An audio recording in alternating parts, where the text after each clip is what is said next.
నమస్తే, welcome to Sravya TV. ముందుగా headlines చూద్దాం. నేడు రాష్ట్ర కేబినెట్ భేటీ, 6 గ్యారెంటీల అమలుపై సమీక్ష. నేడు ఏపీకి ఈసీ బృందం 3 రోజుల పర్యటన. చెన్నైలో భారీ వర్షం, స్కూల్కు సెలవులు ప్రకటించిన ప్రభుత్వం. రేషన్ కార్డు ఉన్నవారికి బిగ్ అలర్ట్, కీలక ఆదేశాలు జారీ చేసిన సర్కార్. కోనసీమ అల్లర్ల ఘటన, 6 కేసులు ఎత్తివేత. బంగ్లాదేశ్ ప్రధానిగా షేక్ హసీనా వరుసగా 4వసారి ఎన్నిక. ఘనంగా కొమరవెల్లి మల్లన్న కళ్యాణ మహోత్సవం, మల్లన్నకు పట్టు వస్త్రాలు సమర్పించిన మంత్రులు.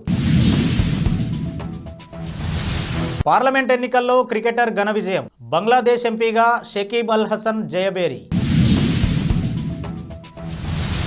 జనవరి 22న అయోధ్య రామమందిర ప్రారంభోత్సవం, ప్రతిష్ఠ కార్యక్రమానికి ముమ్మర ఏర్పాట్లు. ఎమ్మెల్యే రాజాసింగ్ పై మరో కేసు నమోదు, సోలాపూర్లో జరిగిన ఓ ర్యాలీలో విద్వేషపూరిత వ్యాఖ్యలు. సీఎం రేవంత్ రెడ్డి నేతృత్వంలోని రాష్ట్ర మంత్రివర్గం ఇవాళ సచివాలయంలో సమావేశం కానుంది. నెల రోజుల పాలన, 6 గ్యారెంటీల అమలు, ఉద్యోగ నోటిఫికేషన్లపై చర్చించనుంది. అలాగే ప్రజాపాలన దరఖాస్తుల స్వీకరణ పూర్తి కావడంతో భవిష్యత్తు కార్యాచరణపై కీలక నిర్ణయాలు తీసుకునే అవకాశం ఉంది. ఎన్నికల సన్నద్ధతను పరిశీలించేందుకు 3 రోజుల పాటు కేంద్ర ఎన్నికల కమిషన్ రాష్ట్రంలో పర్యటించనుంది. సిఈసి రాజీవ్ కుమార్, ఎన్నికల కమిషనర్లు నేడు విజయవాడకు రానున్నారు. ఓటర్ల జాబితాలో అవకతవకలు, ఫిర్యాదులపై సిఎస్, డీజీపీ సహా ఉన్నతాధికారులతో బృందం సమీక్షించనుంది. రేపు అన్ని రాజకీయ పార్టీలతో సిఈసి సమావేశమవుతారు. ఎన్నికల సన్నద్ధపై ఏపీ సిఈసి ముఖేష్ కుమార్ మీనా ఎల్లుండి ప్రజెంటేషన్ ఇవ్వనున్నారు. తమిళనాడులో మళ్లీ వర్షాలు కురుస్తున్నాయి. బంగాళాఖాతంలో అల్పపీడనం ప్రభావంతో రాష్ట్రంలో వర్షాలు భారీగా కురిసే అవకాశం ఉన్నట్టు వాతావరణ శాఖ హెచ్చరించింది. ప్రజలు అప్రమత్తంగా ఉండాలని సూచించింది. భారీ వర్షాల నేపథ్యంలో చెన్నైలో స్కూల్స్, కాలేజీలకు సెలవులు ప్రకటించారు. రేషన్ కార్డు ఉన్నవారికి రాష్ట్ర పౌర సరఫరాల అధికారులు కీలక సూచనలు చేశారు. రేషన్ కార్డులో ఈకేవైసీని జనవరి 31వ తేదీలోపు చేయించుకోవాలని అధికారులు తెలిపారు. రేషన్ కార్డు, ఆహార భద్రత కార్డులో పేరు ఉన్న ప్రతి సభ్యుడు లేదా సభ్యురాలు ఈ ప్రక్రియ పూర్తి చేసుకోవాలని చెప్పారు. సమీప రేషన్ డీలర్ వద్ద మాత్రమే ఈ పాస్ మెషిన్ ద్వారా వేలిముద్రలు ఇవ్వాలని సూచించారు. అమలాపురంలో 2022 మే 24న జరిగిన అల్లర్ల ఘటనలకు సంబంధించి 6 కేసులను ప్రభుత్వం ఎత్తివేసింది. నిందితులపై విచారణను ఉపసంహరించుకుంది. డిసెంబర్ 20న ఉత్తర్వులు ఇవ్వగా తాజాగా వెలుగులోకి వచ్చాయి. కోనసీమ జిల్లా పేరును డాక్టర్ బిఆర్ అంబేద్కర్ కోనసీమ జిల్లాగా మార్చొద్దంటూ చేపట్టిన నిరసన అల్లర్లకు దారితీసింది. మంత్రి విశ్వరూప్, ఎమ్మెల్యే సతీష్ నివాసాలకు నిరసనకారులు నిప్పు పెట్టారు. 100 మంది పోలీసులకు గాయాలయ్యాయి. బులెటిన్లో షార్ట్ బ్రేక్ తీసుకుందాం.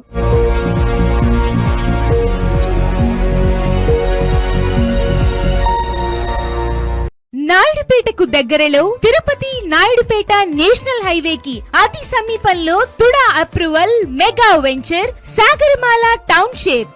సాధారణ ధర, అసాధారణ ప్రగతి, కస్టమర్ దేవుళ్లకే అంకితం. TUDA approved.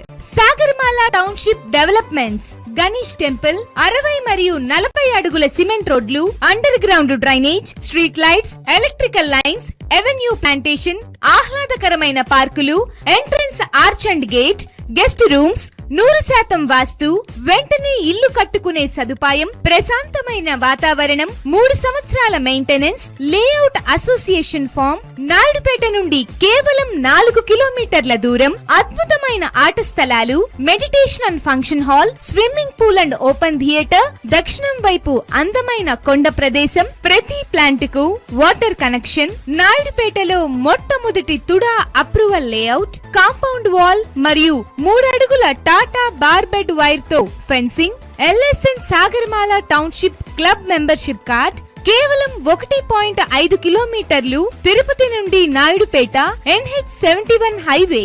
SLN developers. RCC building, 1st floor, 2nd block, 6th ward, west side, Naidupeta municipality, Naidupeta, Tirupati district, Andhra Pradesh.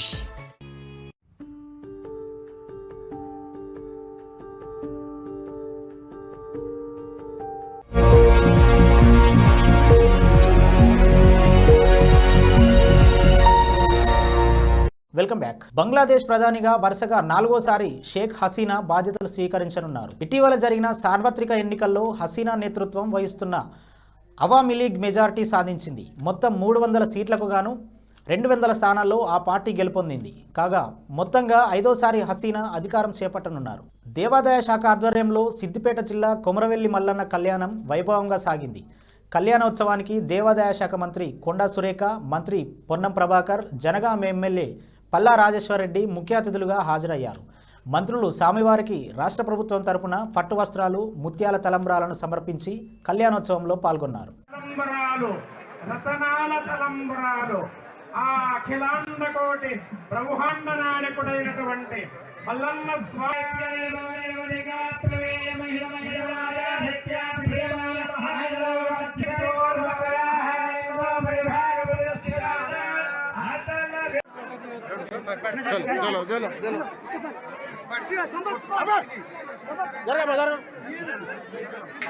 Bangladesh సార్వత్రిక ఎన్నికల్లో ఆ దేశ స్టార్ క్రికెటర్ షకీబ్ అల్ హసన్ ఘన విజయం సాధించారు. అధికార అవామీ లీగ్ పార్టీ తరపున మగురా నియోజకవర్గం నుంచి పార్లమెంటుకు పోటీ చేసిన షకీబ్ తన సమీప అభ్యర్థి కాజీ రజాల్ హుస్సేన్పై 150,000 ఓట్ల మెజార్టీతో గెలుపొందారు. ప్రస్తుతం ఎంపీగా విజయం సాధించిన షకీబ్ అంతర్జాతీయ క్రికెటర్లో కొనసాగుతాడా లేదా అనేది తెలియాల్సి ఉంది. అయోధ్యలో జనవరి 22న జరగనున్న శ్రీరామ మందిర ప్రారంభోత్సవానికి వడివడిగా ఏర్పాట్లు జరుగుతున్నాయి. బాలరాముడి ప్రాణప్రతిష్ఠ కార్యక్రమానికి ప్రధాని నరేంద్ర మోదీ ముఖ్య అతిథిగా హాజరు కానున్నారు. ఈ క్రమంలో అయోధ్య నగరాన్ని అద్భుతంగా అలంకరిస్తున్నారు. ప్రధాన రహదారుల్లో సూర్యస్తంభాలను ఏర్పాటు చేస్తున్నారు. నయాఘాట్ సమీపంలోని లతా మంగేష్కర్ చౌక్ను అయోధ్య బైపాస్తో కలిపే ధర్మ మార్గం రహదారికి ఇరువైపులా 40 సూర్యస్తంభాలను ఏర్పాటు చేశారు. మహారాష్ట్రలోని సోలాపూర్లో జరిగిన ఓ ర్యాలీలో విద్వేషపూరిత వ్యాఖ్యలు చేసినందుకు గాను 2 బీజేపీ ఎమ్మెల్యేలపై కేసు నమోదైంది. ఆ ఇద్దరిలో ఒకరు తెలంగాణలోని గోషామహల్ శాసనసభ్యుడు రాజాసింగ్ కూడా ఉన్నారు. హిందూ జన్ ఆక్రోష్ పేరిట జరిగిన ర్యాలీలో మహారాష్ట్ర ఎమ్మెల్యే నితీష్ రాణే జిహాదీలు, మసీదుల కూల్చివేత గురించి, రాజాసింగ్ లవ్ జిహాద్ గురించి అభ్యంతరకర ప్రకటనలు చేసినట్లు పోలీసులు వెల్లడించారు. నేడు రాష్ట్ర కేబినెట్ భేటీ, 6 గ్యారంటీల అమలుపై సమీక్ష. నేడు ఏపీకి ఈసీ బృందం 3 రోజుల పర్యటన. చెన్నైలో భారీ వర్షం, స్కూల్కు సెలవులు ప్రకటించిన ప్రభుత్వం. రేషన్ కార్డు ఉన్నవారికి బిగ్ అలర్ట్, కీలక ఆదేశాలు జారీ చేసిన సర్కార్. కోనసీమ అల్లర్ల ఘటన, 6 కేసులు ఎత్తివేత. బంగ్లాదేశ్ ప్రధానిగా షేక్ హసీనా వరుసగా 4వసారి ఎన్నిక. ఘనంగా కొమరవెల్లి మల్లన్న కళ్యాణ మహోత్సవం, మల్లన్నకు పట్టు వస్త్రాలు సమర్పించిన మంత్రులు. పార్లమెంట్ ఎన్నికల్లో క్రికెటర్ ఘన విజయం, బంగ్లాదేశ్ ఎంపీగా షకీబ్ అల్ హసన్ జయబేరి. జనవరి 22న అయోధ్య రామమందిర ప్రారంభోత్సవం, ప్రతిష్ఠ కార్యక్రమానికి ముమ్మర ఏర్పాట్లు. ఎమ్మెల్యే రాజాసింగ్పై మరో కేసు నమోదు, సోలాపూర్లో జరిగిన ఓ ర్యాలీలో విద్వేషపూరిత వ్యాఖ్యలు. ఇవి ఇప్పటివరకున్న అప్డేట్స్. మరో బులెటిన్లో మళ్ళీ కలుద్దాం.